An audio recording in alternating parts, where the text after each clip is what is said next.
또 맞아. 엄마한테 찍어서 보내달라고 그러죠. 그럼 숙제를 꼭 해야 되니까. 자! 좋아요. 잘 뵙겠었어요? 네. 오케이. 좋아요. 다음 건 또, 시험은 중복합니다, 항상. 누적이 됩니다. 그러니까 이 시험지는 내가 볼 때 한 7, 8번은 보지 않을까 싶어요. 화학들은 잠시가 그렇게 많지 않아요. 그래서 이런 공식들은 정말 이렇게 뭐 하면 탁탁탁 튀어나와야 돼. 자, 시험 아니고 숙제 한 거 봅시다. 자, 숙제는 채점까지 다 해오시는 거고요. 자, 15페이지 질문 한번 해보실까요? 자, 질문 0점. 그 다음에 16페이지, 17페이지, 18페이지 질문 없어. 자, 19페이지 질문 0점. 아, 좋아. 자, 20페이지 질문이요. 21페이지 없는겨? 아싸. 자, 그 다음 25페이지 아싸. 좋아. 그럼 이제 설명하면 되나요? 여러분 언제든 집에 가서 질문 있으면 찍어서 보내시고요. 네, 좋아요. 그렇다면 지금 이제 설명 들어가는 거. 어머, 이제 노란 책을 펴야겠네요. 자, 노란 책을 펴서 어떤 걸 볼 거니? 4페이지 한번 봅시다. 노란 책 4페이지에 이제 어떤 말이 나왔냐면 분화 법칙이라고 하는 게 등장을 했어. 오, 갑자기 막 겁나 어려운 법칙 같아 보이는데 절대로 그렇지 않습니다. 이런 분화 법칙이라고 하는 게 나오는데 여기서 이 기본적으로 들어가는 거 용어 하나를 좀 설명해 볼게요. 화학 원과 비교를 한번 해볼까요? 우리 화학 원에서는 어떤 것들이 등장을 하냐면, 야, 아니 여기 있잖아. 얘네들이 온도랑 압력이랑 동일해. 그런데 있잖아. 얘는 1리터고 얘는 3리터야. 그렇다면 이때 온도 압력이 동일할 때 부피의 비율은 곧 무엇의 비율이라고요? 몰수 비라고요. 그런 걸 어떻게 알지? 그런 걸 잘 모를 때 PB는 nRT를 써주는 거야. 야, 왼쪽하고 오른쪽하고 온도 압력이 압력 동일하다며? 그리고 R은 항상 동일하죠. 그럼 남는 조건을 봐봐. 어이구야. 그럼 결국 몰수와 부피만 남는 거네. 그러니까 결국은 부피가 3배면 그 안에 들어있는 몰수도 몇 배다? 3배다. 이게 바로 화학1입니다. 그런데 얘가 바로 화학2로 오면 이렇게 서로 다른 공간에 들어있는 두 기체를 놓는 게 아니고 그 기체들을 하나의 공간 안에다가 넣어놓습니다. 야, 아니 이거 4리터거든. 그런데 이 안에 있잖아. A가 별표인데 하나 들어있어. B는 세모인데 3개 들어있어. 그럼 여기 있는 A 기체와 B 기체가 이렇게 들어있을 때, 자, 여러분, 분명히 A와 B의 몰수의 비율은 몇 대 몇인 거야? 1대 3이죠. 그리고 나서 어떤 걸 묻니? 오늘의 포인트입니다. 어머, 얘들아, A는 몇 리터야? 이렇게 물어봅니다. 자, 마음속으로 몇 리터일까? 생각했죠? 지금 여기서 나오는 A와 B의 부피를 또야, A 부피 몇 리터일 것 같아요? 왠지만 1리터일 것 같죠? 휘연아, A 부피 몇 리터일 것 같아요? 1리터? 1리터? 왼서야, A 부피 몇 리터일 것 같아요? 1리터라고 하고 싶지만 왠지 좀 불안한데. 왠지 불안하죠? 계속 질문하는 게 이상하죠? 지민아, 몇 리터일 것 같아요? 1리터라고 하고 싶죠? 아닙니다. 맞아요. 이거를 너네들이 잘 넘어가는 거 어렵냐고 절대로 안 어려워요. 중학교 1학년 과정에서 과학에서 우리는 기체의 부피에 대한 정의를 배웁니다. 도대체 물질의 부피가 뭐야? 이렇게 물으면 물질이 공간의 부피, 공간의 크기. 이게 바로 부피입니다. 어머, 아니 그러면요. 얘는요. 기체잖아요. 자, 여러분. 기체라고 하는 것의 특징. 이것들은 온 공간을 어떻게 돌아다니는 거니? 자유롭게 이동을 하죠. 그럼 이 얘기는 이 안에 들어있는 이 별표 하나는요. 기체이기 때문에 여기에 막 보이지 않는 막이 있어서 넘어가지 못하지 않는 이상은 얘네들 어떻게 되는 거니? 여기서 퉁퉁퉁퉁퉁퉁퉁 즉 4리터의 공간을 자유롭게 이동해 다닐 수 있다는 거죠. 그러면 결국 이 A는 4리터의 공간을 가득 채울 수 있는 그런 기체라는 거죠. 오케이? 그래서 A 기체가 몇 리터야? 라고 물으면 답은 4리터입니다. 되게 신기하죠? 그럼 여기는 이 B라는 것도 마찬가지야. B가 고체가 아니고 액체도 아니야. 얘가 뭐기 때문에? 기체이기 때문에. 그럼 이게 기체이기 때문에 역시 이 세계가 이 공간을 자유롭게 돌아다니죠. 그러니까 비기체가 차지하는 부피도 역시 몇 리터라는 거야? 4리터. 자, 오늘의 핫포인트입니다. 여러분, 아무것도 아니죠. 이 기체 공간이라고 하는 것이 의미하는, 부피라는 것이 의미하는 걸 우리가 알고 있어야 된다는 거야. 그렇다면 하나의 공간 안에 들어있는 아무리 많은 종류의 기체들이 들어있어도 그 기체들의 부피는 곧 용기의 부피라는 거죠.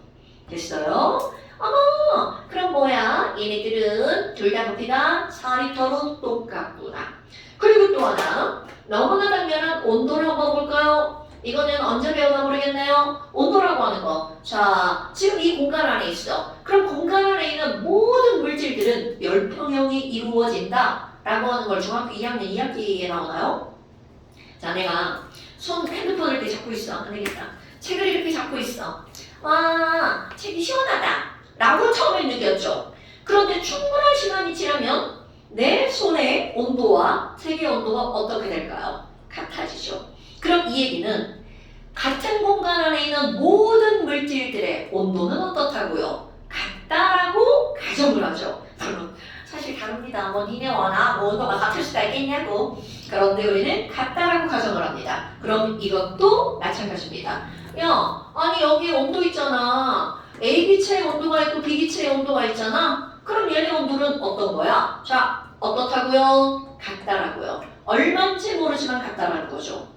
그렇다면 결국은 하나의 공간 안에 여러 개의 기체가 들어있을 때는 알려주지 않아도 무조건 같은 조건이 있습니다. 그 둘의 뭐가 똑같다고요? 부피 동일하죠. 그 둘의 온도가 동일하죠. 이거는 무조건 TB가 동일합니다. 자, 이거와 이거의 차이점. 이렇게 서로 다른 공간 안에 있을 때는 야, TP가 똑같아 라고 하는 조건을 알려줘야지만 문제를 풀 수가 있습니다. 그러나 화학 2로 오잖아요? 공간 안에 들어있는 A, B의 온도와 부피가 같다는 걸 절대로 알려주지 않습니다. 그래도 우리는 얘네들이 같다라는 걸 알고 문제를 풀어야 된다는 거죠. 어머, 아니 그럼 도대체 여기는 이 몰수가 무엇과 연관이 있나요? 그거를 알 때 PB는 nRT를 이렇게 써버리는 거야. 뭐야? 이 두 기체 TB, TBR 동일하다며? 그러니까 남는 게 바로 뭐야? 그 몰수는 곧 압력을 결정하는 거죠. 어머나. 아니, 아이고 화학원에서는 내내 몰수비는 부피비라고 하더니 화학 2로 오잖아요? 몰수비는 부피비가 될 수도 있죠. 이렇게. 몰수비는 압력비가 될 수도 있죠. 이렇게. 여러 가지 상황이 한꺼번에 등장한다는 거죠.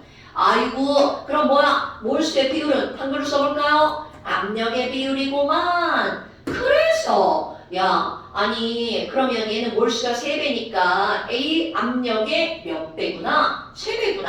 그러면 지금 여기 있는 야, 아니 그러면 얘 별표 있잖아. 압력이 얼마야? 이걸 이제 계산을 해버릴 거란 말이죠. 그래서 전체 압력을 잴 거야. 에휴, 여기 전체 압력이 글쎄 10기압이야. 에이그, 그러면 과연 A만의 압력은 얼마일까? 이렇게 묻잖아요. 그럼 이들의 압력은 이 전체 10기압을 몇 대 몇으로 나누면 얘가 A만의 압력이 되는 거니 1대 4로 나누면 아니지.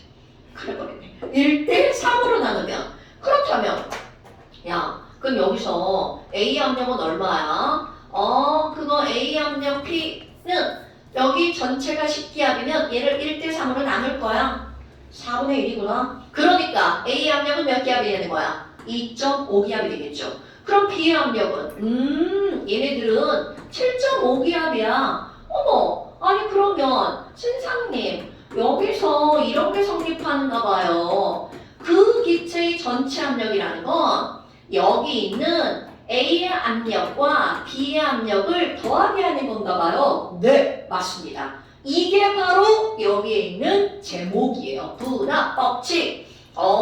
A가 차지하는 부분 압력과 B가 차지하는 부분 압력을 더하게 하면 전체 압력과 어떻다고요? 같다라고요. 이건 마치 뭐가 똑같냐면 내가 기체야. 막 다니다가 벽을 밀었어. 나 1기압 벽을 밀고요. 여기는 휘은 기체가 다니다가 나 2기압 하고 벽을 밀었어. 그럼 벽에 작용하는 토탈 압력은 몇 기압이니? 3기압이야. 이런 거하고 똑같은 겁니다, 여러분. 그러니까 여러 기체가 들어있을 때 각 기체의 부분 압력을 더하게 하면 전체 압력과 같다. 이런 것들을 부분 압력의 법칙을 줄여서 분압 법칙이라고 말을 한답니다. 그러니까 내용은 하나도 안 어려운데 말이 지랄 같은 거야. 그래 이런 관계가 성립했구나. 그런데 여기서 또 하나의 용어가 등장합니다. 아니 그러면요 전체 기체에서 A몰수가 있고 B몰수가 있잖아요. 그럼 어떤 단어가 등장을 하냐면 몰분율이라는 단어가 등장합니다. 되게 어려운 단어 같지만 무지하게 쉬운 단어입니다. 도대체 몰분율이 뭐예요? 그럼 여기다가 내가 A몰분율 이렇게 하잖아요. A가 차지하는 몰수의 부분적인 비율이라는 뜻입니다. 말 풀었으면 그런 거야? 그럼 A의 몰분율이라는 걸 어떻게 따지냐면 야 전체 A몰수 1몰, B몰수 3몰 그럼 전체 몰수는 4몰이구나. 그런데 그 중에서 A가 차지하는 몰수의 비율 그냥 숫자로 보면 그냥 답은 4분의 1입니다. 그러니까 별게 아닌 건데 선생님 몰분율이 뭐예요? 막 이렇게 질문하는 경우가 있단 말이야. 까먹으면 이런 거는 그럼 B의 몰분율은 얼마인데요? 당연히 B의 몰분율은 전체분의 B의 몰수죠. 4분의 3. 그럼 여러 가지 기체가 들어있을 때 몰분율들을 합치면 전체 값이 얼마가 나와야 돼? 1이 나와야 되겠죠. 근데 이런 게 왜 중요하니? 이런 몰분율이 4분의 1, 4분의 3이야. 그럼 이런 걸 통해서 우리는 압력의 비율도 다 알 수가 있다라는 거죠. 됐어요? 그럼 예를 들어서 너무 더 당연한 거지만 얘들아 전체 압력이 6기압이래. 그런데 여기 A하고 B하고 C하고 들어있어. 근데 얘네들이 얼마큼 들어있는지 모르는데 얘 몰분율이 3분의 1이야. 숫자가 너무 뻔해가지고 안 되겠다. 얘 몰분율이 10분의 5야. 그럼 얘는 10분의 2고 얘는 10분의 3이야. 자, 미안. 내가 계산을 저렇게밖에 못해가지고. 어머나. 아니 그러면 얘네들의 몰분율이라고 하는 게 이렇게 10분의 5, 10분의 2, 10분의 3이야. 그럼 그 다음 묻죠. 그래? 그럼 각 기체의 부분 압력은 얼마야? 이런 게 시험에 나옵니다, 여러분. 에휴, 뭐야. 몰수의 비율은 곧 압력의 비율이라며. 근데 걔네들 각각 다 더하면 얼마가 나와야 된다며. 6이 나와야 된다며. 그러니까 결국 부분 압력을 구할 때 A의 부분 압력은 얼마야? 이렇게 물어보면 얘네들은 뭐라고 해주면 돼? 전체가 6이라면서요. 그러니까 6 곱하기 그 중에 차지하는 비율이 10분의 5라면서요. 그러니까 2분의 1. 이게 바로 A가 차지하는 부분 압력. 자, 계산을 하면 얼마가 되나요? 3기압 되죠. 엄마? 그럼 뭐예요? 이거는 10분의 2잖아요. 그럼 얘네들은 6 곱하기 얼마? 5분의 1 하면 되겠죠. 5분의 6이네. 1.2기압이죠? 계산 잘하나 감시해야 돼요. 그럼 여기는요. 6 곱하기 10분의 3, 0.3이에요. 그러니까 6, 3, 18, 1.88디압인가요? 네. 그럼 이렇게 각각의 압력을 다 더하게 하면 이것은 전체 압력과 어떻다고요? 같다라고요. 아주 단순한 얘기죠. 그럼 여기서 포인트, 몰 분율이라는 단어를 까먹으면 안 된다는 거죠. 됐시요? 아하, 이런 것들이 이렇게 나왔구나. 그렇다면 이거를 가지고 이제 뭘 할 거니? 그 오른쪽 옆에 예제가 나오죠. 이거는 예제가 아니고요. 예제를 가장한 설명입니다. 아유, 걔네 봐봐요. 야, 예제인데 있잖아. 왼쪽에 2개의 구가 들어있죠. 그런데 한쪽에는 메테인이 2기압 1리터로 들어있대요. 자, 또 그림을 못 그리지만 한번 그려볼까요? 얘네들은 메테인이 들어있는데 2기압 1리터야, 메테인. 그리고 얘네 꼭지를 연결해서 닫혀 있습니다. 그리고 저쪽에는 보니까 H2가 들어있대. 그럼 H2가 얼마큼 들어있다고 했냐면 1기압에 4리터로 들어있대요. 남은 1기압으로 들어있고 4리터가 들어있구나. 그런데 거기 다 한번 볼까요, 여러분? 다는 문제를 풀 때 무엇의 약자라고 그랬죠, 여러분? 단서의 약자. 휘윤이 처음 들으니까 다는 단서의 약자야. 그러니까 단서를 안 읽어주면 문제를 풀 수 없다는 거죠. 그럼 여기서 나오는 단서는 바로 뭐냐면 기체는 반응하지 않아. 반응을 안 시키는 거야. 그리고 그 다음 엄청난 중요한 단서가 등장하죠. 온도는 일정하다. 그럼 이 얘기는 왼쪽과 오른쪽에 온도 똑같고요. 얘네들이 꼭지를 열어서 뭔가 일이 벌어져도 온도는 변하지 않는다는 거야. 와, 그럼 얘네들은 PB는 nRT에서 뭐가 일정하다는 걸 말하는 거야? T가 일정하다는 걸 말하는 거죠. 됐습니까? 그럼 너네들 이제 이런 문제를 딱 봤어. 그럼 눈으로 딱 보고 쫙 하고 먼저 고쳐야 되는 거. 계산을 하는 게 아니라 자, 첫 번째 제일 먼저 눈에 보여야 되는 게 바로 뭐냐면 아니 선생님 CH4랑 H2의 몰수의 비율이 몇 대 몇이에요? 이런 것들이 이제 다 눈에 보일 겁니다. 뭐야? 아니 몰수비를 어떻게 알아요? 여러 가지인데요. 자, 뽑습니다.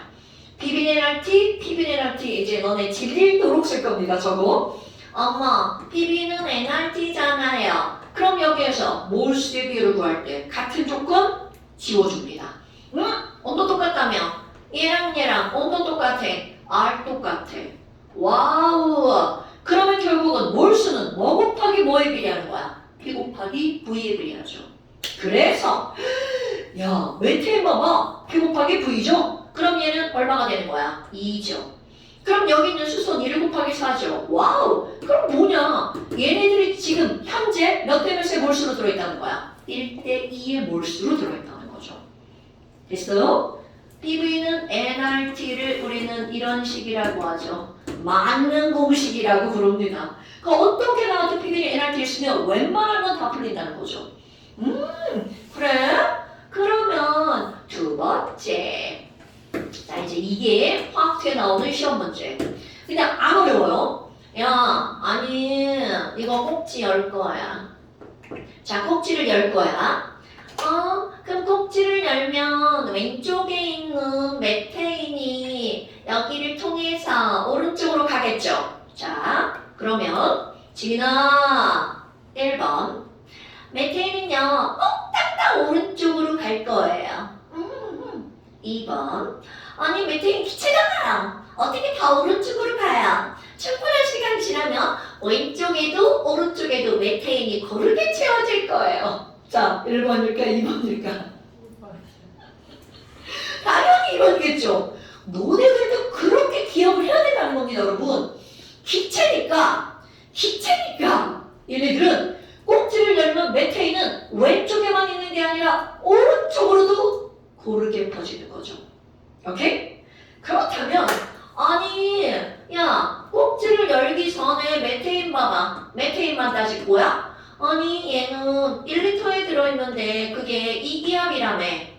그런데 꼭지를 연 후 이게 중요한 거야. 조금 아까 했던 말. 그럼 이제 그 다음 질문이죠. 그래서 지민아 꼭지를 열고 나면 메테인은 몇 리터야? 그렇지. 이게 포인트입니다. 꼭지를 열고 나면 메테인은 몇 리터로 변한다는 거야? 5리터로 변한다는 거죠. 그럼 도일 법칙. 야, 메테인의 P 곱하기 V는 메테인의 P 곱하기 V랑 똑같죠?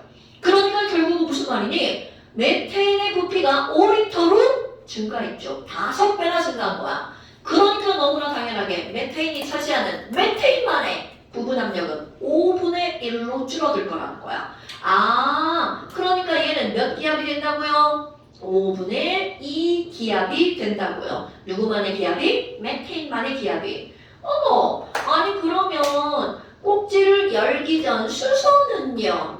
어머나, 도희야, 꼭지를 열기 전에 수소 기체 부피가 몇 리터래? 그치! 4리터에서 1기압이야. 자, 그러면 꼭지를 연 후에 수소 기체의 부피 몇 리터가 될까요? 9자. 이게 오늘의 포인트라고요, 여러분. 아하! 그럼 얘를 열고 나면 이것도 몇 리터가 되는 거야? 5리터가 되는 거죠. 아, 그럼 여기 있는 수소는 부피가 4분의 5배가 됐죠? 그러니까 이들은 압력은 얼마로 변한다는 거야? 5분의 4. 그러니까 1기압이 5분의 4니까 얼마가 되는 거야? 5분의 4기압이 되겠죠. 와우! 그럼 뭐야? 아니, 지금 이 안에는 5분의 2기압의 메테인과 5분의 4기압의 수소가 함께 있는 거죠. 부분 압력의 법칙, 분압 법칙.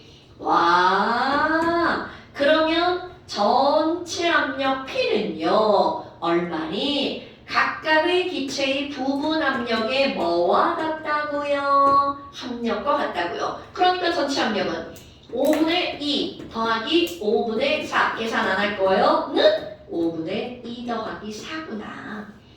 아, 답은 먼저 5분의 6이죠. 계산 안 할 거예요.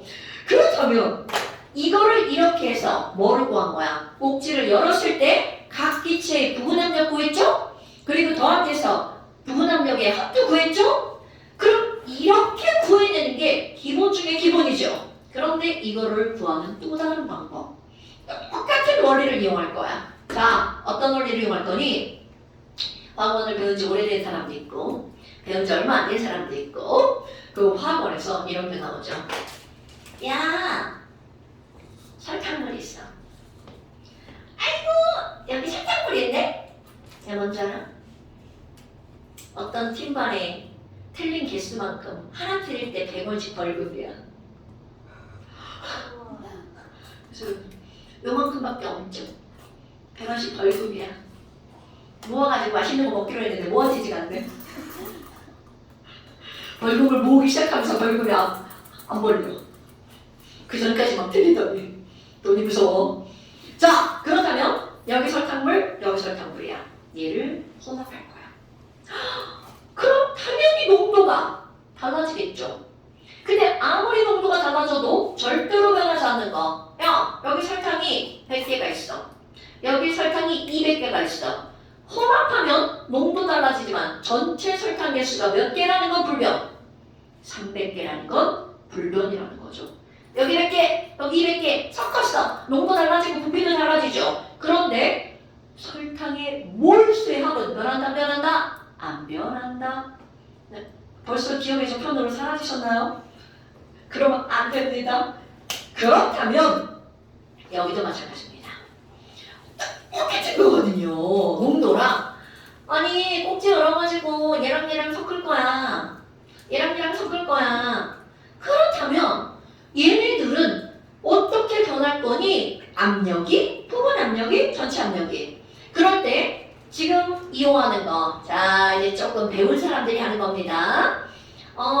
야, 아니 아무리 얘네들이 혼합이 돼도 혼합 전 기체의 몰수의 합이 있잖아. 그럼 얘네들은 혼합 후에 총 기체의 몰수랑 어때? 같아야 되겠지. 이런 것들이 나옵니다. 자, 그렇다면 너네 봐봐. 자, 여기에 있는 기체의 몰수를 N1이라고 하고 여기에 있는 기체의 몰수를 N2라고 한번 해봅시다. 오, 그럼 N1을 N2와 더하게 하면 혼합부의 전체 몰수가 어떻다는 거야? 같다라는 거죠. 그렇다면 아니 n을 어떻게 구하나요? 자, 또 PV는 nRT가 또 등장합니다. 아이고 선생님 PV는 nRT니까요. 자 n1을 한번 구해봐요. 그럼 여기도 이제 기호를 한번 직접 써볼게요. 여기 있는 n1의 압력을 P1, 여기를 V1 이렇게 기호로 써볼 거고요. 그럼 여기는 n2니까 여기 압력을 P2, 부피를 V2 이렇게 한번 써볼게요.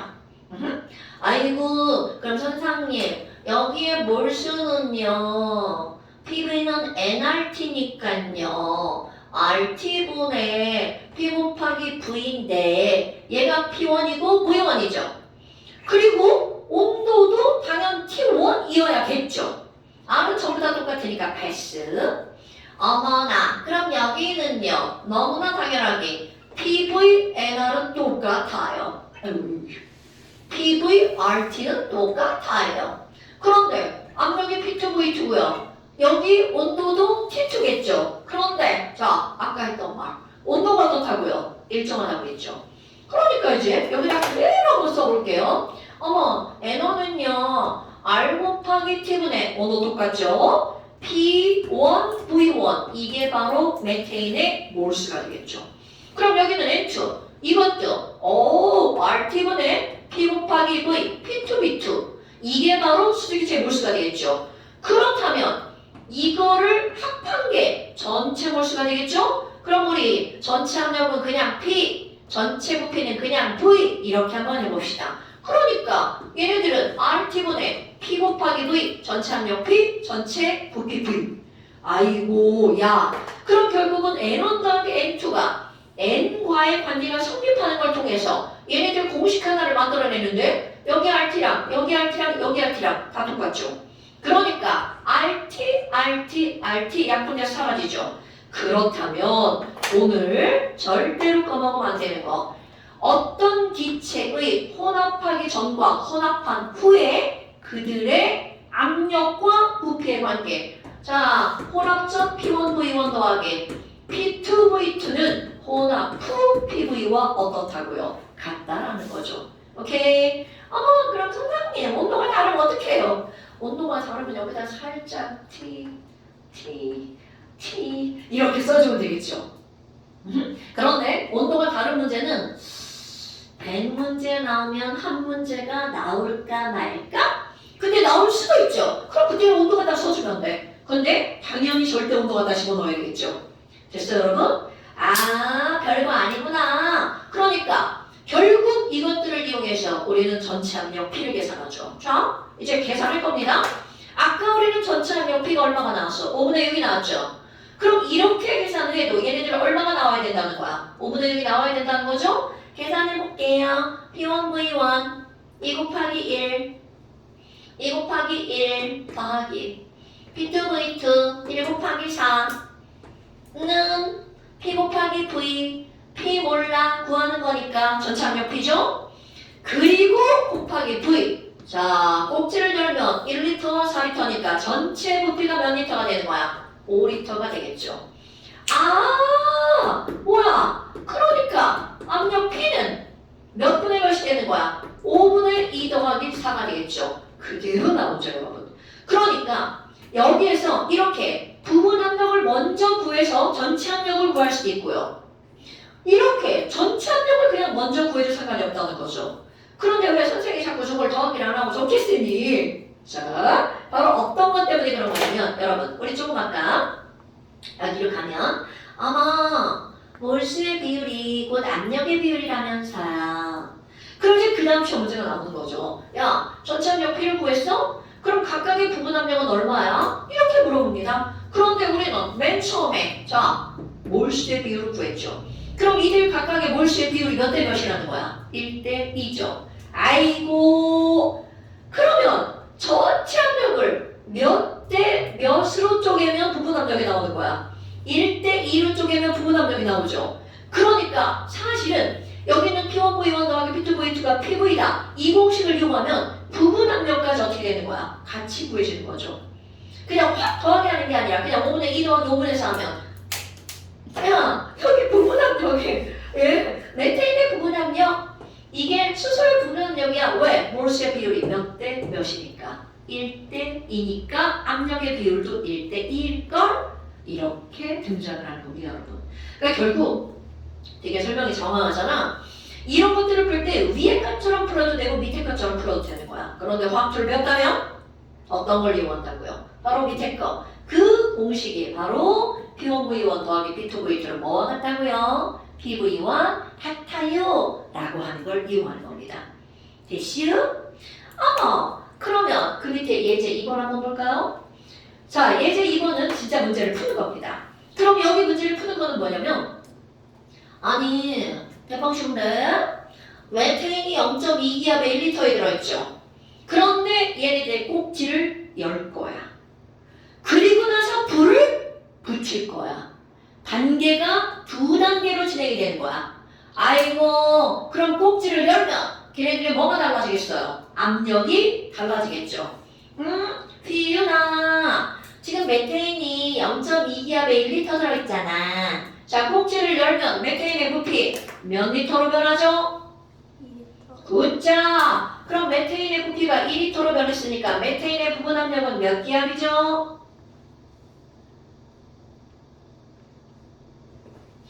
자, 메테인이 1리터에 0.2기압으로 들어있죠. 꼭지를 열면 메테인의 부피가 2리터니까 부피가 몇 배로 늘어난 거야?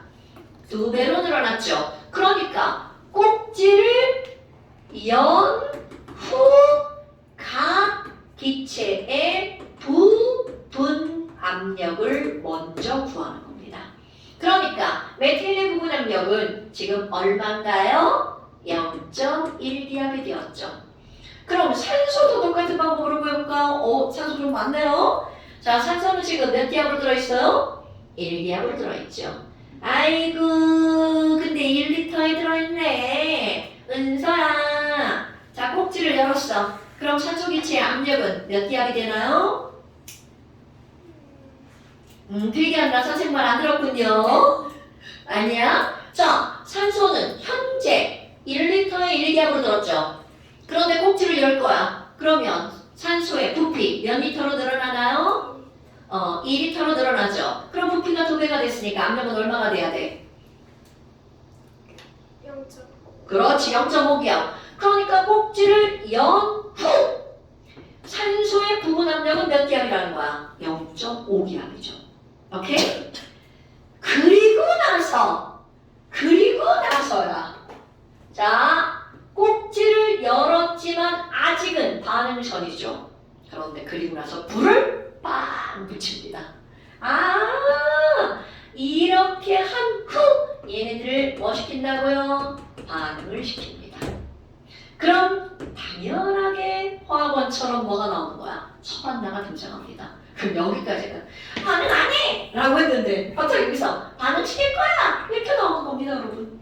그러니까 이게 단계별로 이렇게 들어가주는 거야. 근데 이게 어떡하고? 그러면 너네들이 할 일 화학 반응식을 꾸며야 되겠죠. 자, 오랜만에 도희야 CH4 연소시킬 거야. 그러면 C 타면 뭐 나오죠?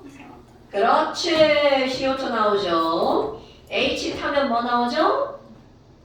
물 나오죠. 아유, 그럼 뭐야? 에휴, 개수 맞춰야 되겠네. 자, 머릿속에 이제 개수가 맞춰져야 되죠. 맞췄나요? 자, 시원하죠? 그러니까 여기도 시계수 1. 얘네들이 1이구나. 자, H가 4개죠? 그러니까 이 앞에 뭐라고 써야 돼? 2. 자, O원자가 2개죠? 그러니까 4개네요? 그러니까 이 앞에는 뭐라고 써야 돼?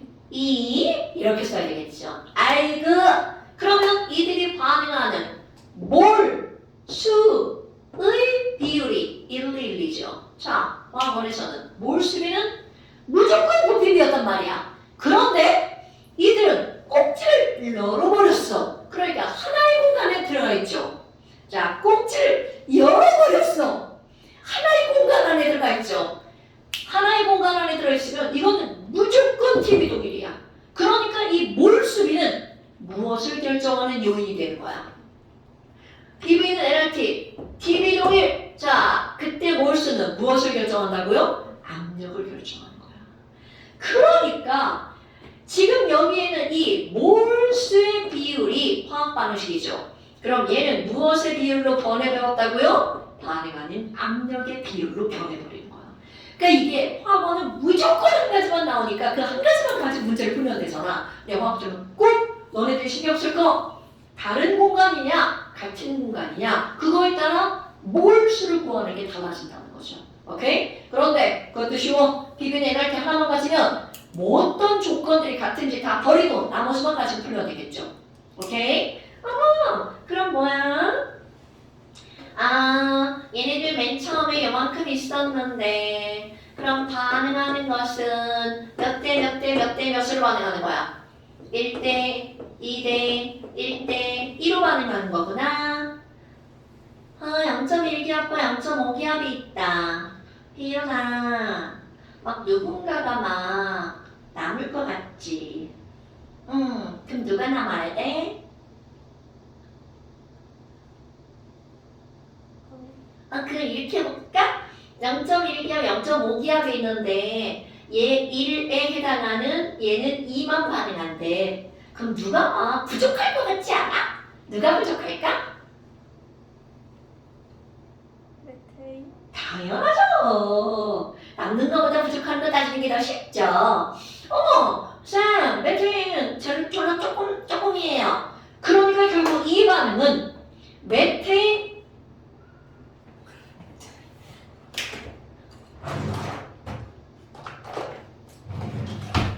자, 이 반응은 메테인 0.1기압이 모두 쓰이게 된다는 거죠. 그럼 이거에 맞춰서 1대 2대 1대 2. 어머나. 그럼 나중에 가면 메테인은 남는 게 없죠. 그러니까 0.2기압 산소 쓰고요. 0.3 남겠구나. 이거 0.1기압에 CO2 만들어지죠? 반응이 끝나고 나면 얘는 이만큼 남겠죠? 그럼 여기 있는 얘는요? 2다. 그럼 0.2기압에 수증기 만들어지겠죠. 그러니까 결국 얘네들은요. 0.1기압, 0.5기압에서 반응이 끝나고 나면 메테인 다 사라지고 나머지들이 이렇게 만들어진다는 거죠. 됐어요? 그렇다면 반응 전 혼합기체의 전체 압력은 얼마냐고 물어봤어. 여러분. 자, 지금 반응 전에 혼합기체의 전체 압력은 0.1기압과 0.5기압이죠. 그러니까 답은 0.6기압이야. 그런데 거기 봐봐. 얘는 몇 기압이냐고 물어봤어. 1.2기압. 왜 그랬을까? 이랑 왼쪽에 1기압, 오른쪽에 0.2기압 합치니까 1.2! 이렇게 쓰는 친구들이 있다는 거죠. 근데 그거는 공부를 하나도 하지 않은 친구들이죠. 자, 우리 꼭지를 열면 각 기체의 부분 압력이 부피에 의해서 달라지죠. 그러니까 꼭 꼭지를 연 후. 자, 그러면 혼합 기체라고 나와 있잖아요. 그러니까 반응 전에 혼합 기체니까 꼭지를 연 후라는 말이 들어가 있죠. 그러니까 혼합 기체의 전체 압력은 1.2기압이 아니라 몇 기압이라고요? 0.6기압. 그 다음에 반응 후 남은 산소야. 그럼 이제 여기 다 써있죠. 반응 후 남은 산소의 압력은 0.5기압에서 0.2기압 쓰고 몇 기압이 남아있는 거야? 0.3기압이 남아있죠. 그 다음에 반응 전후에 총 분자수는 같다. 이거를 푸는 방법은 두 가지가 있는데요. 자, 화학 원하고 똑같이 모든 문제들에서 푸는 거. 선생님 여기 봐요. 이거 1몰이랑 이거 2몰이랑 반응해서 사라지는 거죠. 요거는 반응해서 생기는 거죠. 그러니까 토탈 몇 몰이 사라지고 3몰이 사라지고 토탈 몇 몰이 생기는 거야? 3몰이 생기죠. 그러니까 몰수의 변화는 있다 없다. 그래서 화학원, 화학주의소 여기서 눈여겨봐야 될 거 반응 개수. 반응 개수가 반응 전 개수랑 반응 후 개수의 합이 똑같아. 그럼 이들은 아무리 반응해도 기체의 몰수 변한다 안 변한다? 안 변한다. 그러니까 당연히 얘네들은 안 변해요. 이게 답입니다. 그런데 이제 그거를 그냥 직접 더하게 해도 되죠. 반응 전에는 0.1, 0.5기압이죠. 반응 후에는 이거를 다 더하니까 0.6기압이죠. 그럼 반응 전후에 압력이 변화가 없으니까 그들의 몰수도 변함이 없겠죠. 됐나요, 여러분? 이런 식으로 문제를 풀어내는 거야. 그러니까 얘네들은요, 우리 이런 분학 법칙을 나타내는 가장 기본적인 문제 유형에 해당하는 거. 됐슈? 오케이. 자, 그래서 이런 것들이 어디에 나오는 거니? 28쪽에 나와 있는 긴 설명들이 지금 한 내용들입니다, 여러분. 아이고, 뒤에 숙제 많네. 이런 지랄하고. 자, 그런데 다 한 거 아니에요. 그 다음에 이제 나오는 게 어떤 걸 해야 되니?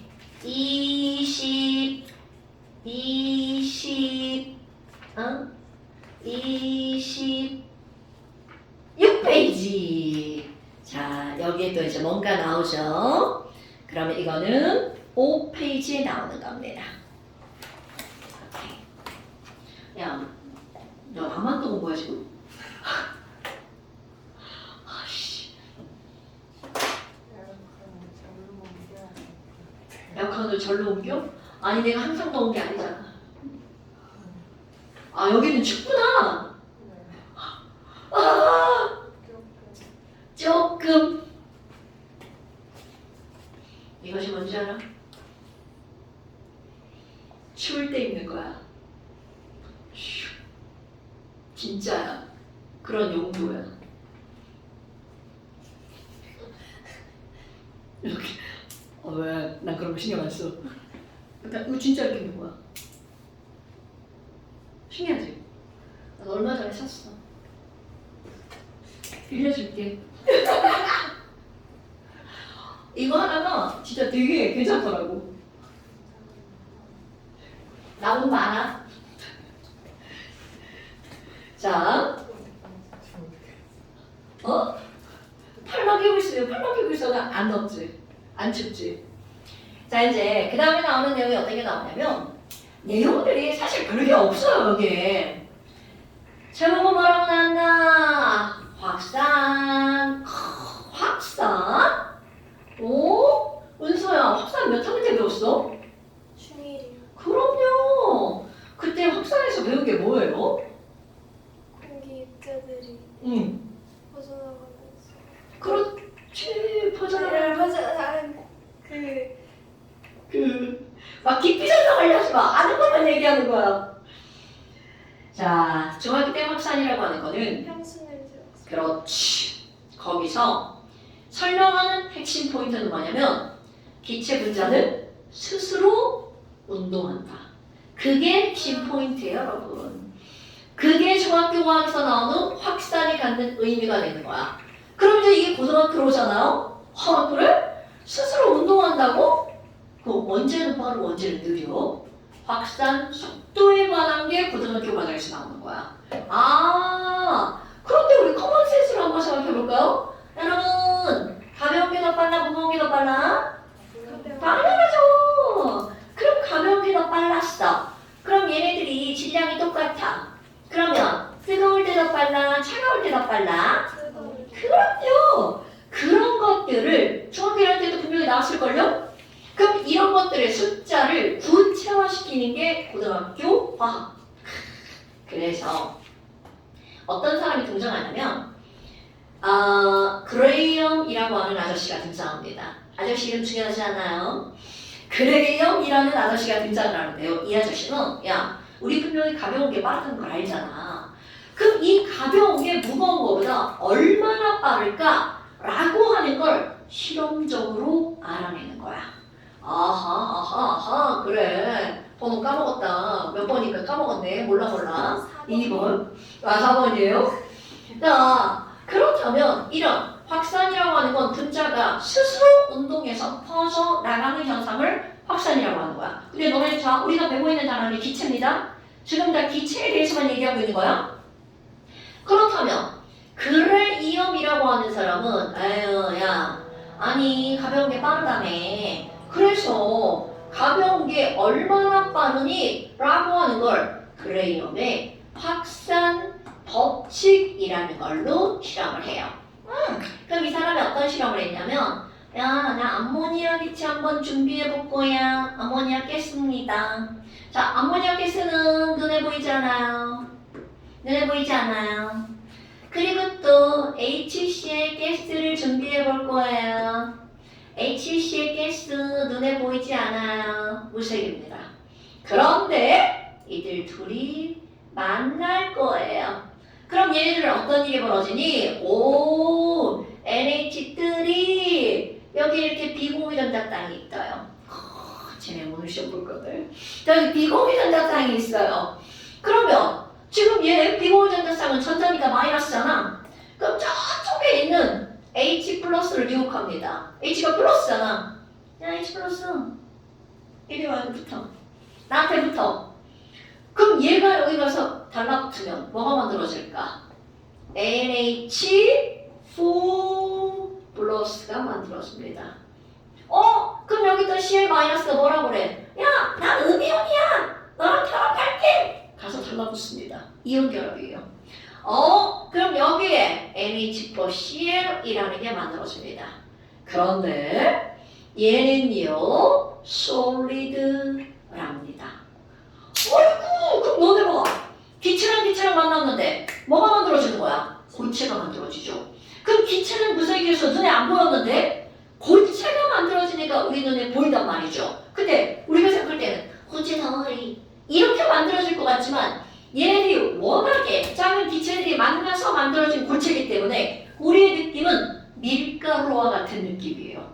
그러니까 공기 중에 있던 기체와 기체가 만나서 고체가 만들어진 그 형태는 우리의 눈에 밀가루가 만들어진 하얀 무언가 연기가 날아가는 것처럼 그런 느낌이 되는 거야. 그래서 이 사람이 이런 걸 선택한 이유가 바로 뭐냐면 눈에 보이게 하려고. 한쪽을요, 암모니아, 진한 암모니아 수를 묻힌 솜을 여기를 꼭 막아요.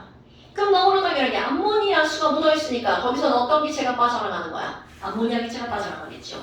그리고 한쪽에다는 진한 염산을 묻힌 솜을 여기다가 탁 갖다 막아요. 그럼 염산이라고 하는 건 HCl이죠.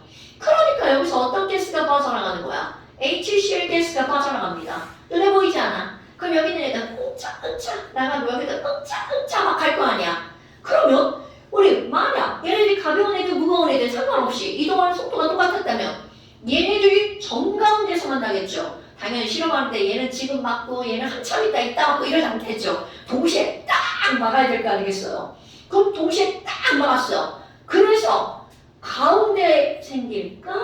라고 생각했더니 노노노 그건 개소리야. 가벼운 게 더 빠르다며.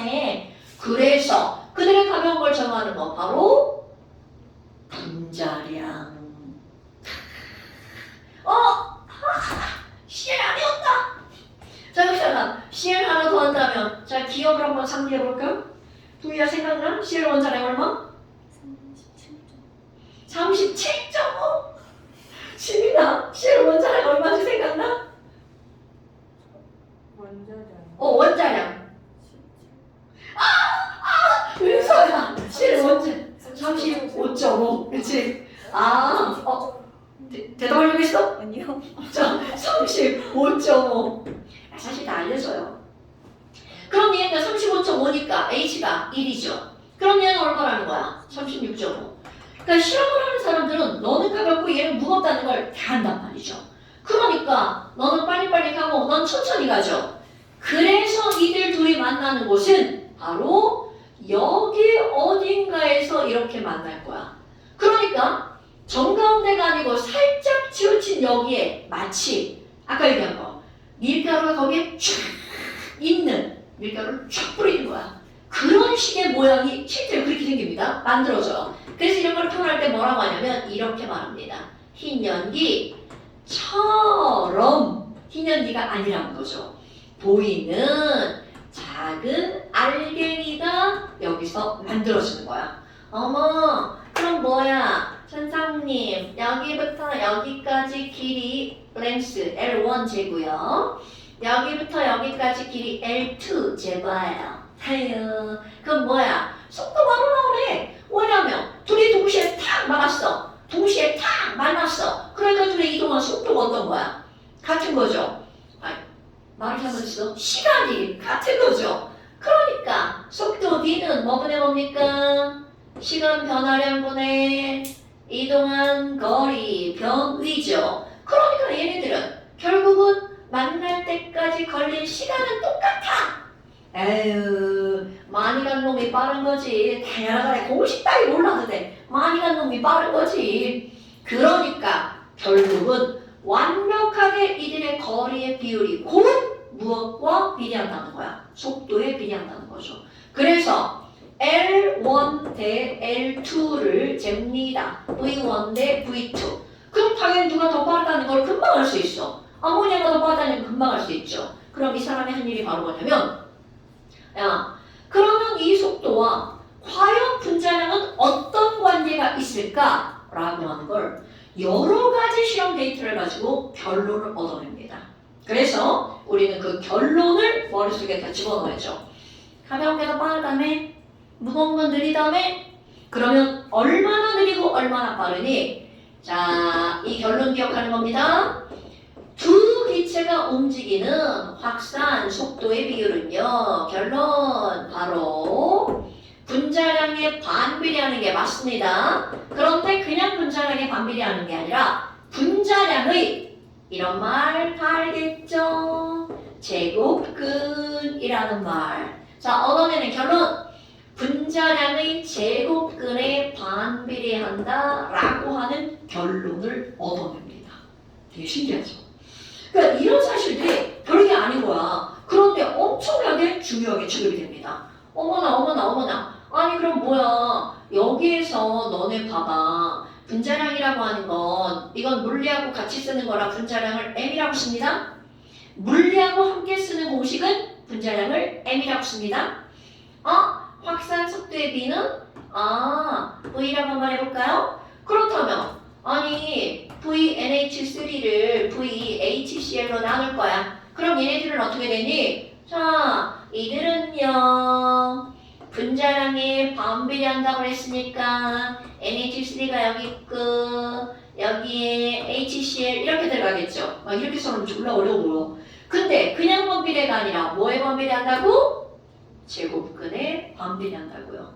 이렇게 어려워 보이는 이거를 겁나 쉽게 한번 해볼까요?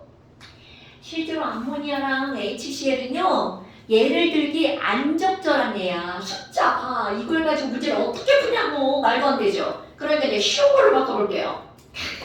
H2 O2. 자 여러분 이들의 분자량 M. H2 분자량 얼마인가요? 2. O2 분자량 얼마인가요? 12. 굿잡! 숫자 너무 쉽다. 그럼 얘네들은 몇 대 몇인 거야? 1대 16이죠. 헐. 그러면 당연히 속도는 누가 훨씬 더 빠른 거야? H2가 가벼우니까 훨씬 더 빠르죠. 그렇다면 이제 그러면 H2의 확산 속도는 O2보다 얼마나 빠르니? 확산 속도는 분자량이 뭐에 반비례한다고요? 제곱근에 반비례. 그러면 그냥 반비례면 16분의 1인데 16대 1인데 제곱근에 반비례한다는 지랄하고. 그러니까 오케이. 자 실제로 수소기체는 산소보다 몇 배가 빠르게 움직인다는 거야? 4배가 빠르게 움직이는 거야. 근데 어떤 자야? 수소 졸라 가볍잖아. 이렇게 되는 거죠. 수소가 하나, 둘, 셋, 넷 이렇게 벽을 쳐. 근데 그 시간엔 산소는 퐁 이렇게 한 번 치는 거죠. 오케이? 결국 무슨 말이냐면 수소는 약한 힘으로 여러 번 두드리는 거죠. 그런데 산소는 무거우니까 강한 힘으로 딱 한 번 치는 거라는 거야. 됐나요 여러분? 별것도 아닌 이런 것들이 있구나. 그렇다면 지금은 충돌하는 횟수가 결국 속도 하나, 둘, 셋, 넷 이렇게 치는 거. 얘는 느리게 가서 꽉 한 번 치는 거죠. 분자량의 제곱근에 반비례하는 거구나. 이런 사실을 그레이엄이 실험을 통해서 알아냅니다. 어머나, 아니 그러면 두 번째 이제 온도가 나와야 되잖아요. 그럼 이 온도를 설명하려면 5번째 어떤 게 등장하냐면 기체 분자 운동론이라는 게 등장합니다. 그거 하기 전에 그래프를 또 한번 그려봐야 되겠네. 그 밑에 있는 그 그래프는 뭐냐면요. 또 설명 안 하고 넘어갈 뻔했어. 나 맨날 저거 빼놓고 설명해. 자, 이 그래프는 어떤 거냐면 이런 거야. 우리는 수소기체가 산소기체보다 4배 빠르다라는 걸 이렇게 말을 했잖아요. 그런데 이런 속도의 비율은 어떤 걸 의미하는 거냐면 평균 속도를 의미하는 거야.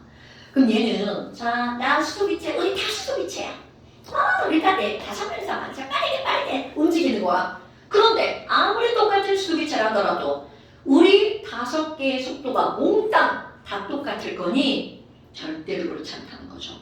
그래서 그 그래프가 의미하는 건, 자, 5번 지우고, 그 그래프가 의미하는 건 바로 어떤 거냐면 이런 겁니다. 이런 공간 안에 야, H2가 들어있어. H2 졸라 빠르다며. 그런데 이 안에 H2를 하나, 둘, 셋, 넷, 다섯, 여섯, 일곱, 여덟, 아홉, 10개를 한번 그려볼까요? 그럼 이 안에 들어있는 모든 H2 기체의 속도가 다 똑같니? 그렇지 않다는 거죠. 그렇다면 여기 나와 있는 이 H2의 속도를 어떤 그래프로 한번 그려볼 거니? 야, 속도가, 이건 내가 비교하는 거야. 속도가 10인 거, 20인 거, 30인 거, 40인 거, 50인 거, 자, 속도가 10인 분자의 개수를 세다가 여기다가 한번 써볼까? 20인 걸 써볼까? 그래서 얘네들 조사를 하는 거야. 그런데 이런 것들을 우리는 통계라고 표현하죠. 이 세상에 있는 모든 것의 통계는 우리 반 학생들의 키를 한번 생각해 봅시다. 자, 반에서 키 제일 작은 애 뭐야? 저겠죠. 저기 있죠. 아니 니네 반에서 더 작은 애 없죠? 학교. 너무 슬프다. 자, 제일 큰 애, 제일 작은 애가 들어가는 거야 지금. 그렇다면 이 말이 무슨 말이니? 니네 반 학생들의 키를 통계를 내볼 거야. 제일 작은 학생 키가 얼마인가요? 노코멘트 할게요. 네, 좋아요. 자, 제일 작은 학생 키를 160이라고 한번 해봅시다. 너무 이거지. 그럼 160짜리 키인 사람이 몇 명이 있는지 세봐요. 조금 큰 사람 161 세봐요. 162 세고 163 세고 170 세고 이렇게 세봤어.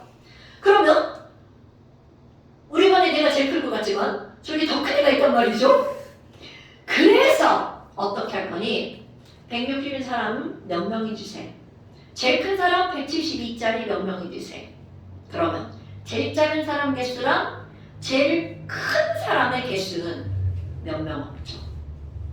한 명이거나 두 명이거나. 그런데 반에 한 162, 3, 4. 너네가 학생들 생각해봐. 아마 그럴걸요? 그게 우리나라 평균 키잖아요. 그게 제일 많은 개수만큼 나온다는 거죠. 그럼 이거는 모든 것들의 통계 수치를 내잖아? 그럼 어떤 일이 벌어지니? 속도가 작은 거 몇 개 안 나와요. 속도가 큰 거 몇 개 안 나와요. 그러면 어떤 식으로 그래프가 만들어진다는 거야? 이런 식으로 그래프가 만들어진다는 거죠. 뭔 얘기인지 알겠죠? 아이고, 그렇다면 이런 곡선을 수학 시간에 배운 거 무슨 곡선이라고 부르나요? 표준 분포표를 이용해서 그림을 그리는 거죠. 정규 분포 곡선이라고 말하죠. 안 배워서 상관없어요. 오늘 당장 집에 가가지고 네 성적을 갖다가 이렇게 기말고사 성적을 미안해 올백이구나. 올백 들어갑니다. 후회했네. 안 되겠다. 부적절한 예다. 우리 반 학생들의 평균을 이렇게 하면 100% 이렇게 나옵니다. 혹시 요즘에 너네 통지표 내 것만 나와? 아니면 전체 이렇게 그래프 나와? 중학생도 안 나와. 중학생은 안 나와? 네. 고등학교 모의고사 성적표 보잖아. 전국의 성적이 이렇게 등장합니다.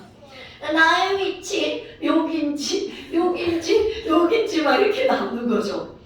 그러면 중요한 건 이 정규분포 곡선에 가장 많이 모여있는 이곳을 우리는 평균이라고 부르는 겁니다, 여러분. 오케이.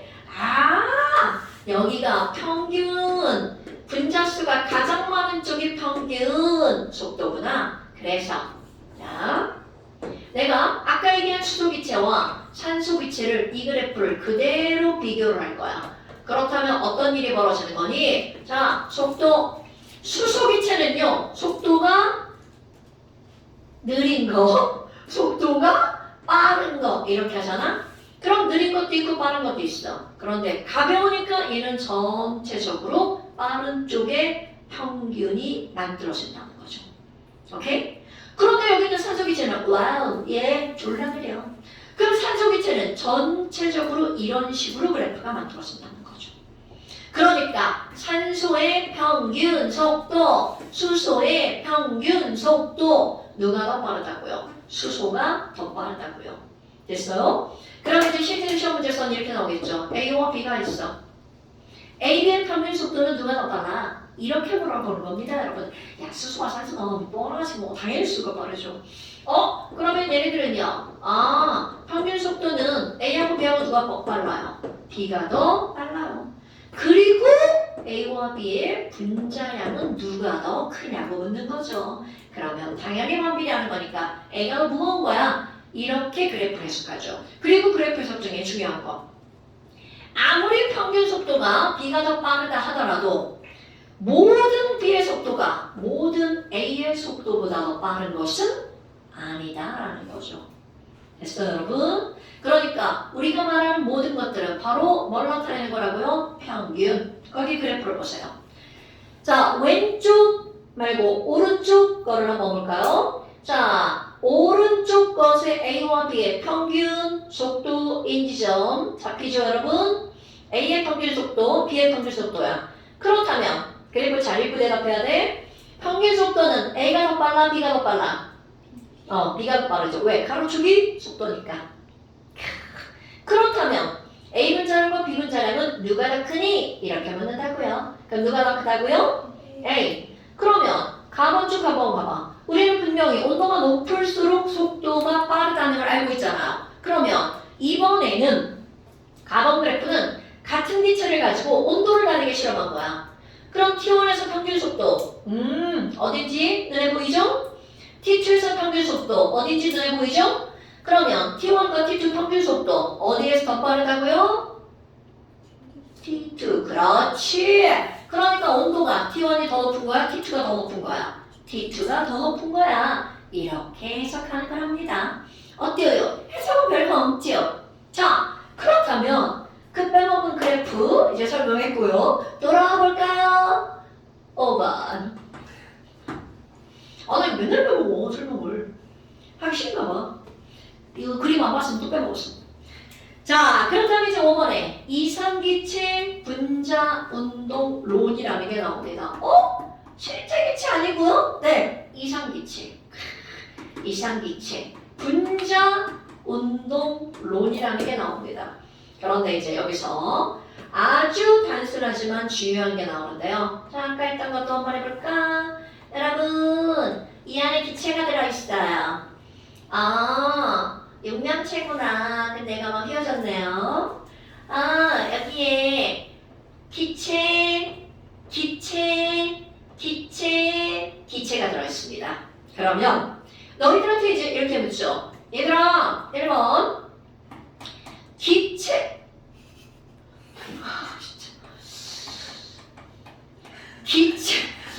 자꾸 말 빼먹어. 기체의 부피는 얼마야? 라고 물을 거야. 도희야, 기체의 부피는 얼마나 돼? 라고 선생님이 물으면 1번 고르는 거야. 객관식이야. 1번 어머 선생님, 기체가 요만큼 졸라 조그맣네요. 그러면 요거랑 합한 게 기체의 부피 아닐까요? 자, 2번 뭔 개소리야. 에휴, 야, 기체는 자유롭게 움직이는 거잖아. 그러니까 기체가 자유롭게 움직이는 공간의 크기가 부피라고 조그맣게 얘기했잖아. 자, 1번일까요? 2번일까요? 아니, 당연히 2번이죠. 그렇잖아. 다본 게 누구의 부피라는 거야? 용기의 부피라는 거죠. 그럼 선생님 첫 번째 얘기한 걸 우리는 뭐라고 부르는 거니? 그것도 당연히 명칭이 있겠죠. 기체 하나만의 요것들 각각의 움직이는 게 아니라 그 각각의 부피를 재잖아요. 그거를 우리는 이렇게 표현합니다. 기체의 부피라고 안 하고 분자의 부피라고 표현합니다. 오케이?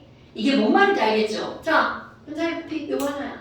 그럼 얘가 막 움직여. 야, 걔가 움직여. 그럼 이 움직이는 공간의 크기를 우리는 뭐라고 하는 거야? 기체의 부피라고 하는 거죠. 하지만 분자 하나의 크기를 우리는 뭐라고 부른다고요? 분자의 부피. 자, 용어로부터 출발하는 게 나옵니다. 그렇다면 기체라고 하는 이 용기 전체, 기체의 부피에 비해서 분자 하나하나의 크기는 매우 작다, 매우 크다. 중학교 1학년 때 배운 건데요. 자, 여러분, 분자 기체예요. 기체만 운동을 하죠? 그럼 운동을 하면 요 분자와 요 분자 사이의 거리가 어떨까요? 엄청나게 멀겠죠? 그게 기체잖아요, 여러분. 아, 또 중학교 1학년 과정 그려볼까요? 얘들아, 고체, 다닥. 액체, 조금 떨어져서 이렇게 표현하죠. 그런데 기체는 어떻게 되는 거야? 너무 크게 그렸다. 니 하나 그리잖아요? 이렇게 그려줘야 되는 겁니다, 여러분. 왜 선생님이 이런 갑자기 이렇게 표시를 하니? 물 가열해가지고 수증기로 만들잖아요? 부피가 1700배가 늘어납니다. 선생님이 왜 이렇게 표현하는지 알겠죠? 근데 사실 눈에 보이지 않고 애들이 워낙에 조그마니까 우리가 그런 걸 생각을 안 하는 거죠. 그렇다면 뭐야? 이 전체, 얘가 기체이기 때문에 이 전체 공간의 크기에 비해서 분자 하나하나를 이렇게 다 모아도 이들의 부피는 어떻다는 거야? 엄청나게 작다는 거죠. 그렇다면 그거를 내가 뭐라고 쓸 거니? 이렇게 쓸 겁니다. 분자의 부피는 기체의 부피에 비해서 무시할 정도로 작다라고 할 겁니다. 자, 어떤 정도로 작다고요? 무시할 정도로 작습니다. 그래서 무시합니다. 이게 중요한 거야. 자, 다시 한번. 분자의 부피는, 기체 분자의 부피는 기체 전체, 그 용기의 부피에 비해 어떨 정도로 작다고요? 무시할 정도로 작다고요. 그렇다면 어떤 일이 벌어지는 거니? 아보가드로 법칙이 성립하는 이유인데요. 이 분자 하나와 이 분자 하나의 거리는 내 크기에 비해서, 아마 너는 이제 나하고 학원 배운 사람은 내가 이런 표현 썼을걸요? 운동장 이쪽 끝에서 저쪽 끝을 상상하는 거야. 그럼 나에게 야! 달려! 그러면 그 달려가는 거 사실 거리 얼마 안 되죠. 그런데 절대적인 거리는 똑같은데 개미에게 개미! 달려! 그럼 이 개미가 달려가지고 운동장 끝까지 갈 때 개미가 느끼는 거리는 어떨까요? 엄청나게 멀겠죠. 그럼 이 얘기는 무슨 말이니? 자, 분자 하나의 크기가 무시당할 정도로 작단 말이야. 그럼 안 그래도 여기부터 여기까지 거리를 우리는 멀다라고 했단 말이야. 기체니까. 그런데 이 분자의 크기에 비해서 이 거리를 따지잖아요. 내 크기에 비한 이 거리는 거의 무한대급이라는 거죠. 왜? 어떨 정도로 작았기 때문에, 무시할 정도로 작았기 때문에. 그럼 이렇게 분자의 크기가 매우 작기 때문에 이것이 갖는 진짜 의미, 분자 간의 거리는 어떤 급이라는 거죠? 무한대급이라는 거죠. 그렇다면 거리가 무한대니까 내가 휘윤아, 저 우리 거리 가까워. 휘윤아, 아유 손도 참 조그맣구나. 이렇게 내가 휘윤이에게 힘을 가할 수 있죠. 그런데 휘윤이 집에 가고 나 우리 집에 갔어. 그럼 너와 나 사이의 거리는 무한대죠. 절대로 니네들이 오늘 집에 가면서 정화 끝났다. 집에 갔어. 화는 뇌리에서 사라지죠. 그 이유가 뭐야? 너와 나의 거리가 무한대니까. 그러면 결국 모든 것의 거리가 무한대잖아요. 그 분자와 분자 사이에는 모든 힘이 작용하지 않는다는 뜻입니다. 인력과 반발력이 존재하지 않는다는 거죠. 어머나. 자, 모든 힘이 없어요. 그러니까 무시, 0이라는 뜻입니다. 그럼 여러분, 이 분자는 저 분자에게 영향을 줄 수 있다 없다? 없다. 그럼 기체는 스스로 운동하잖아? 그럼 스스로 운동하는데 누구도 나에게 영향을 주지 않아. 그럼 나의 속도 변할까? 안 변하죠. 나의 방향 변할까 안 변할까? 안 변하죠. 그러니까 결국 인력과 반발력을 무시하기 때문에 이 친구들은 이 안에서 등속 무슨 운동을 할까요? 직선 운동을 하겠죠. 오케이? 그러다가 용기벽에 탁 부딪혔어. 튕겨져 나오죠. 그러면 영원한 등속이 아니라 불규칙한 직선 운동을 한다는 거죠. 됐습니까? 그렇다면 다 까먹어도 돼! 결론! 바로 뭐니? 인력과 반발력이 없죠. 자, 얘네들이 여기 가서 뭐를 한다고요? 용기벽에 충돌을 하죠. 충돌을 하면 얘네들은 부피를 무시한 거지 질량을 무시한 게 아니죠. 자, 나의 질량으로 벽에 가서 충돌해볼까요? 이렇게 벽을 미는 압력이 생기죠. 그렇다면 이게 만약에 나 같은 사람이라면 벽을 밀면서 부딪히면서 나의 에너지 손실이 당연히 있겠죠.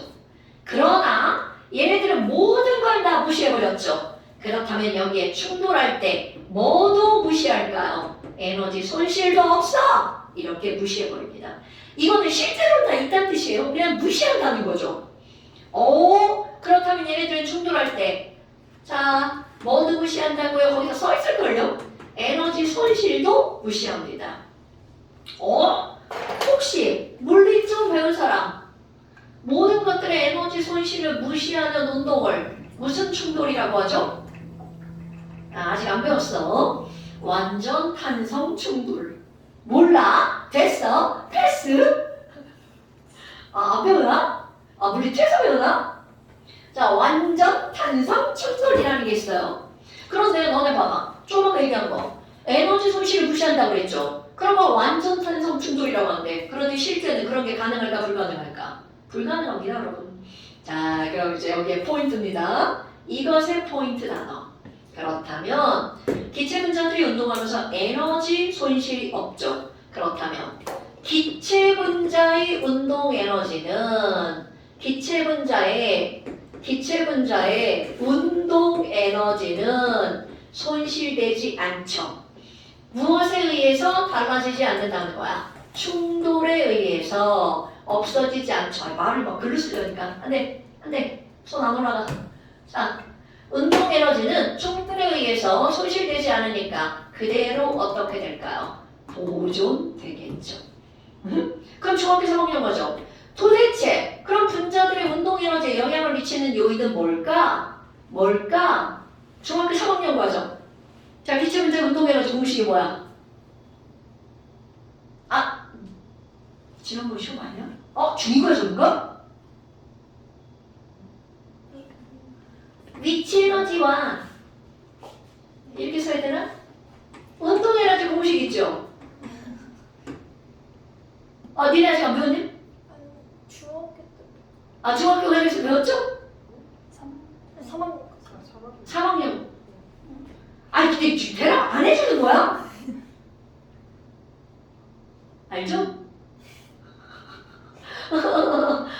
사실 운동 에너지 이렇게 안 쓰죠? 이 K 이렇게 쓰죠. 그러니까 운동 에너지 K는 1분의 1 mv 제곱. 어서 들어봤죠?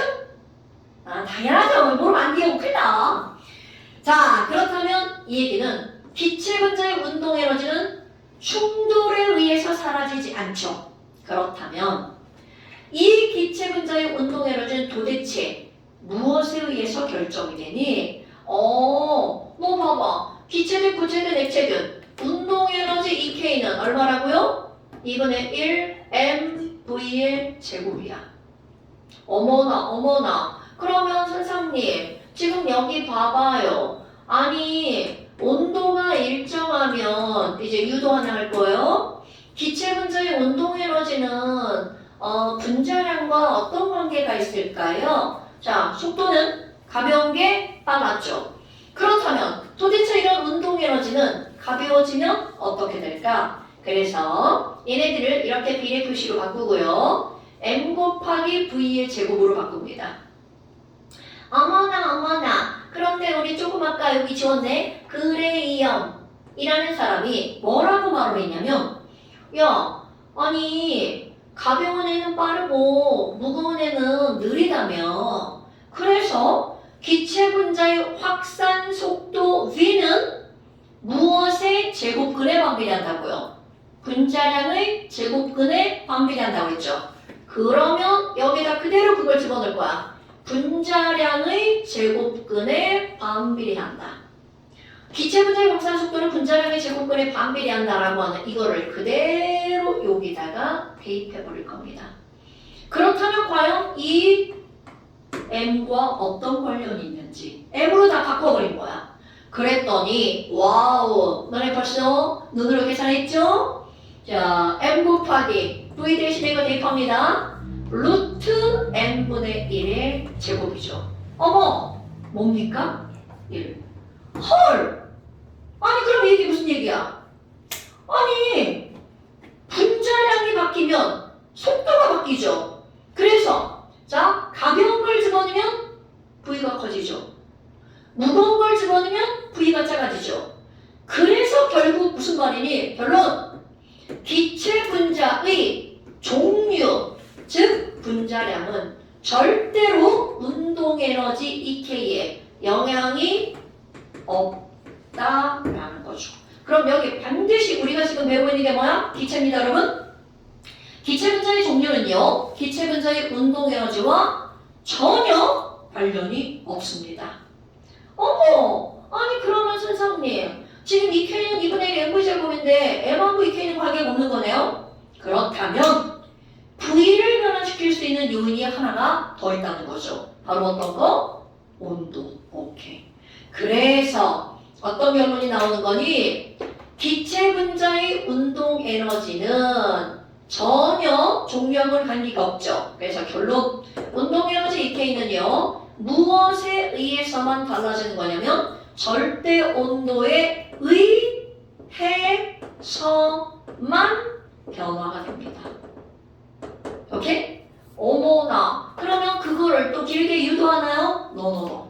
그 유도는 물리에서 나옵니다. 우리는 결과만 알아냅니다. 어머나, 아니 그럼 운동에너지 K는 2분의 1의 mv제곱이라면서요.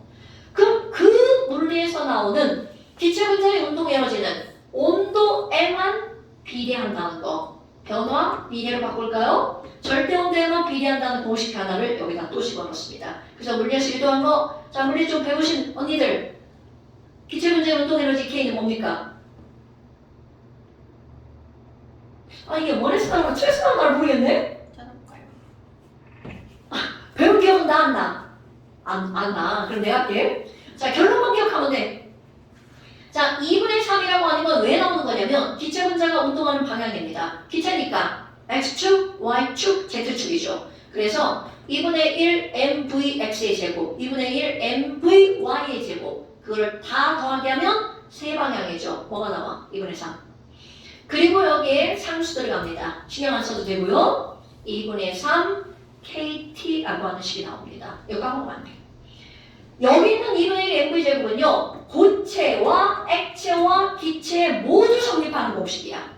그런데 2분의 3 KT라고 하는 것은 무엇에 너 뭐야? 네? 아 벌써 온 거야? 수업하러? 아 시험 보러 온 거야? 근데 왜 이렇게 일찍 왔어? 지금 2시야. 조금만 기다려줘.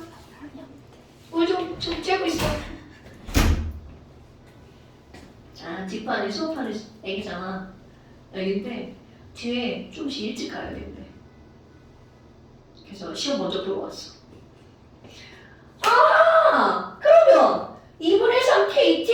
이거는 누구에만 적용되는 거라고요? 기체에만 적용되는 거야. 그래서 여기 이제 자잘한 설명했잖아요. 다 까먹어도 돼요. 이런. 어떤 것만 기억하면 되니? 기체 분자의 운동 에너지는 온도에 의해서만 변한다는 거. 종류하고는 관계가 없어. 이런 자잘한 거 다 까먹어도 돼요. 그렇다면 바로 요거로부터 우리는 이제 뭘 얻어낼 거니? 아니 그러면요. 얘 봐봐요. 얘를 좀 간단하게 바꿔봐요. 그래서 V라고 하는 것만 남겨놓을 거야. 확산 속도. V의 제곱은 M 곱하기 V의 제곱은 상수 다 버릴 거야. 그러면 얘네들은 무엇에만 관계가 있다고요? 온도에만 관계가 있죠? 자, V 왼쪽에 놓고 나머지 다 옮길 겁니다. 그래서 이건 절대로 까먹으면 안 돼. V라고 하는 것은 루트 M분의 T에 비례하죠. 자, 아까 그레이엄 아저씨는 무엇만 얻어낸 거야? 분자량의 제곱분과 속도가 반비례한다는 것만 얻어냈죠. 그런데 자, 여기도 봐봐요. 우린 중학교 때는 야, 가볍게 빠르고 온도가 높을수록 빨라. 이렇게 하고 끝냈죠. 그런데 지금 여기서 너네들이 반드시 머리에 기억할 거 바로 어떤 거냐면 분자량의 제곱근에 반비례한다는 거죠. 또 절대 온도의 제곱근에 비례한다는 거죠. 그럼 기체 분자의 온도를 2배로 할 거야. 절대 온도입니다. 그러면 속도는 2배가 아니라 몇 배가 된다고요? 루트 2배가 된다는 사실이죠.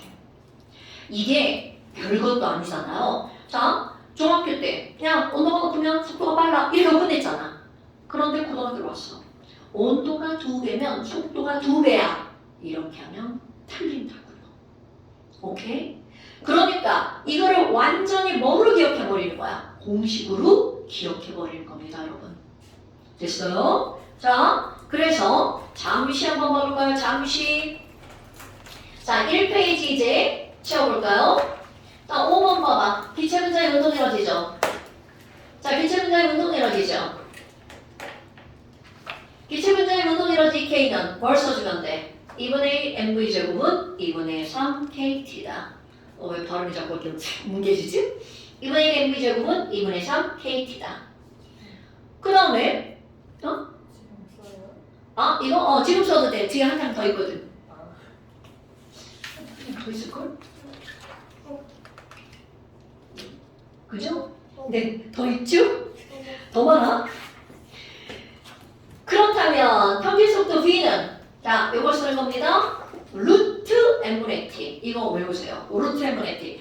2분의 1 M분의 제곱은 2분의 3 KT니까 루트 M분의 T 이렇게 하지 말고 그냥 기체 분자의 속도는 루트 M분의 T. 그러니까 8번 봐봐. 온도가 2배면 속도는 몇 배라고요? 루트 2배. 9번도 봐라. 이 9번은 어떤 거냐면 여러분 분자 간의 거리가 멀어지면 속도도 분자 간의 거리가 멀어지면 부피도 어떻게 될까요? 커지겠죠. 지금 V하잖아. V를 지금 속도라고 읽었어. 자, 분자 간의 거리가 멀어지면 당연히 부피도 커집니다. 그런데 이제 그것을 또 배로 가볼까요? 얼마나 커지나? 기체 분자는 한 방면으로 움직이는 게 아니라 사방으로 움직이죠. 그래서 사실 사방이라는 것은 X축, Y축, D축으로 움직이죠. 오케이? 그렇다면 X축으로 움직이는 거리가 2배로 늘어나면 당연히 Y축으로 움직이는 거리도 2배가 될 거고요. Z축으로 움직이는 거리도 2배가 되겠죠. 자, 그러면 이 얘기는 결국 무슨 말일까요? 기체 분자 간의 거리가 2배가 되면 그들의 부피는 몇 배가 된다는 뜻일까요? 8배가 된다는 얘기죠. 왜? 부피는 거리 L, 거리 L, 거리 L의 몇 제곱이 되는 거야? 3제곱이 되죠. 정말 아무것도 아닌 거잖아요. 어머나, 아니 그러면 기체 분자 간의 거리는요 4배가 되면 부피는 8배가 된다면 세제곱배가 된다면 그러면 분자 간의 거리는 아니 니네 다 아는 건 나 지금 이렇게 쓰는 거 알죠? 이렇게 된다고요. 그래서 실제 아까랑 똑같은 얘기야. 야 부피가 2배가 되면 분자 간의 거리도 2배가 되냐? 이렇게 예문이 나온다고요. 거기 동그라미 치면 안 된다는 걸 말하는 거야. 근데 이거를 문제를 빠르게 풀어가다 보잖아? 당연히 2배 아니야? 이렇게 하고 넘어간다고요. 근데 그걸 아니라는 걸 정말 너무 뻔한 건데 이거를 이렇게 기억해버리라는 거죠. 아, 거리는 세제곱근 루트 배. 자, 그 다음에 12번 보세요. 자, 12번은 기체. 아까 그거다. 기체를 혼합했어. 전체 압력 구하는 거 있죠? 자, 이겁니다. P1V1 더하기 P2V2는 뭐가 같다고요? PV가 같다.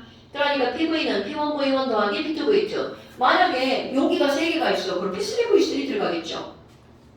그 다음에 10번 보세요. 충돌했어. 이거는 유도 따위 하지 않고 그냥 외우게 할 겁니다. 유도 따위 너무 어려워요. 자, 충돌했어. 그럼 이 얘기는 무슨 얘기냐면 아까 그거 야 용기벽에 충돌할 거야. 수소 어떻게 충돌하죠? 하나 둘 셋 넷. 그런데 사선을 가서 꽝. 그럼 여기서는 충돌 횟수를 생각하겠다는 거야. 그럼 충돌 횟수는 가벼운 게 많아 무거운 게 아니, 가벼운 게 많아 무거운 게 많아. 당연히 가볍죠. 당연하게 그럴 수밖에 없는 게 속도가 빠르니까. 그렇다면 기체의 개수가 많을 때 많이 부딪히겠어? 기체의 개수가 적을 때 많이 부딪히겠어? 당연히 많을 때죠. 그게 압력. 그럼 온도가 높을 때? 낮을 때? 당연하죠. 그런 조건들을 다 종합해서 만들어 놓은 게 충돌 횟수. 그럼 이런 충돌 횟수는 자 루트 MT분의 P. 그냥 외우세요.